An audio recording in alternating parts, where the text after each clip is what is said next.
Toyota au Mans, c'est 4 victoires consécutives lors des 4 dernières éditions. Une consécration pour la marque japonaise qui a longtemps joué de malchance.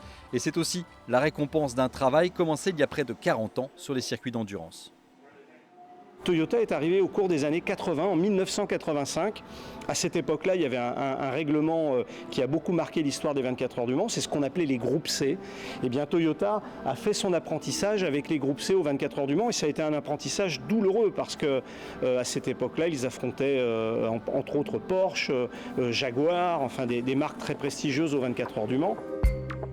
Pour la toute première fois, une exposition retrace toute l'épopée Toyota aux 24 heures. L'écurie fait désormais partie des fidèles de l'épreuve. Toyota a accompagné, au cours de ces 40 dernières années, depuis leur arrivée dans les années 80, a accompagné, je dirais, toutes les évolutions du règlement, toutes les grandes étapes de l'histoire des 24 heures du Mans, dans la top catégorie, celle où on vient pour gagner la course.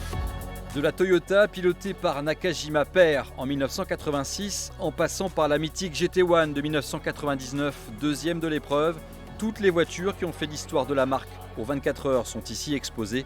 Clou du spectacle, la dernière acquisition du musée, la TS50 hybride, la gagnante de l'édition 2020, pilotée par un certain Nakajima, fils.